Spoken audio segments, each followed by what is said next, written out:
On connaît tous une personne comme ça. Pendant des mois, parfois même des années, elle a l'air de tout accepter, sans jamais un mot plus haut que l'autre. Et puis un jour, pour un tout petit truc, un détail qui semble ridicule, c'est l'explosion. Une réaction énorme, complètement dingue, qui laisse tout le monde sans voix. Alors, tout commence comme ça, par le silence. La stratégie, consciente ou non, c'est d'éviter le conflit, coûte que coûte. On minimise ce qu'on ressent, on se tait, juste pour acheter une paix qui, en réalité, n'est qu'une illusion. Et petit à petit, ces personnes développent une capacité quasi surhumaine à tout absorber. Les frustrations, les déceptions, les petites et les grandes blessures du quotidien. Elles encaissent encore et encore, sans jamais laisser paraître le poids que ça représente. Et c'est là que le décalage devient vraiment frappant. De l'extérieur, on voit un sourire, on entend des « non, non, tout va bien », mais à l'intérieur, c'est une toute autre histoire qui se joue. Une histoire silencieuse, que personne n'entend. Jusqu'au moment où ça ne tient plus. Le point de rupture. Une simple petite remarque, un truc anodin, et d'un coup, tout le barrage cède. L'explosion est tellement intense, tellement soudaine, que l'entourage reste scotché, sans rien comprendre. La première pensée qu'on a tous, c'est complètement disproportionné.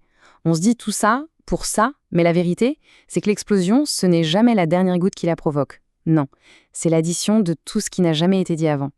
Alors quel est ce mécanisme secret qui est à l'œuvre ? Eh bien, pour le comprendre, il existe une grille de lecture absolument fascinante. Ça nous vient de l'analyse transactionnelle, une théorie développée par un certain Eric Berne. Et tout repose sur une métaphore super parlante, la collection de timbres psychologiques. Un timbre psychologique, qu'est-ce que c'est au juste ? C'est simple. Imaginez. Chaque fois qu'on ressent une émotion désagréable, de la colère, de la tristesse, de l'humiliation, mais qu'au lieu de l'exprimer, on l'avale, on la met de côté, eh bien voilà, on vient de coller un timbre dans un carnet imaginaire. Chaque émotion qu'on refoule devient donc un timbre qu'on ajoute à cet album mental. Un agacement qu'on cache derrière un sourire, allez hop, un timbre. Une injustice qu'on subit sans rien dire, encore un timbre. Et peu à peu, l'album se remplit, la collection grandit, et souvent, on ne s'en rend même pas compte. Bon, mais la vraie question c'est, pourquoi faire ça ? Pourquoi collectionner toutes ces émotions négatives au lieu de simplement les exprimer ? Pour trouver la racine de ce comportement, il faut souvent faire un petit voyage dans le temps, retourner à l'enfance. C'est là que cette stratégie s'est installée. Pas par choix, non, mais par pure nécessité, pour survivre. Ces petites phrases, l'air de rien, ou parfois juste un regard de travers des parents, l'enfant reçoit un message qui est d'une clarté absolue. Ces émotions, en fait, elles dérangent. Elles ne sont pas les bienvenues. Et pire, les montrer pourrait mettre en danger la chose la plus précieuse au monde, le lien d'amour et de sécurité. L'enfant tire alors une conclusion qui va forger une bonne partie de sa vie.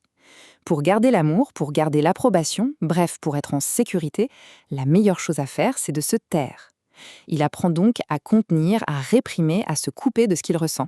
Ce n'est pas une faiblesse, attention, c'est une adaptation brillante à son environnement de l'époque.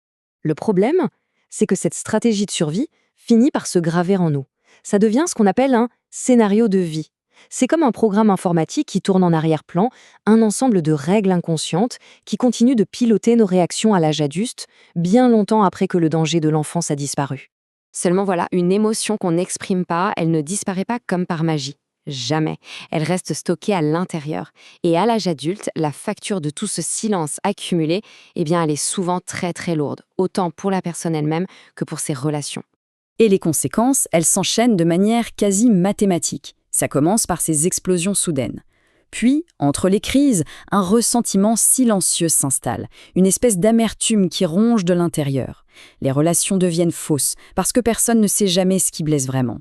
Et le stade final, bien souvent, c'est la rupture. Brutale, soudaine, qui laisse l'autre dans une incompréhension totale. Alors, face à ce constat un peu sombre, la question essentielle c'est, est-ce qu'on peut sortir de ce cycle ? Comment on passe de cette accumulation destructrice à une expression beaucoup plus saine ? La bonne nouvelle, c'est que oui, c'est possible. Mais ça demande de désapprendre un réflexe de survie qui est ancré depuis très très longtemps. Pour y arriver, il y a une distinction capitale à faire. Garder ses émotions pour soi, ce n'est pas de la maîtrise de soi, c'est de l'étouffement de soi. Ce n'est pas un signe de force, c'est une dette qu'on accumule. La vraie maîtrise, c'est de reconnaître ce qu'on ressent et de trouver les mots justes pour l'exprimer, avec précision. Sans agressivité, mais sans se trahir non plus. Le chemin pour changer, il passe par plusieurs étapes assez claires. D'abord, se reconnecter à ce qu'on ressent vraiment et s'autoriser à le ressentir. Ensuite, mettre un nom sur cette émotion. Et surtout, l'étape la plus difficile mais la plus libératrice, apprendre à communiquer au fur et à mesure. L'idée, c'est de vider le carnet timbre par timbre au lieu d'attendre qu'il explose. Et s'exprimer, ça ne veut pas dire devenir agressif, bien au contraire. Des phrases toutes simples, directes, dites calmement et au bon moment, ce sont des outils d'une puissance incroyable. Elles ne détruisent pas les relations, au contraire, elles les protègent. Elles remplacent le flou et le ressentiment par de la clarté. Finalement, cette théorie nous met face à un choix assez fondamental. Parce qu'une émotion qui n'est pas exprimée ne s'évapore pas.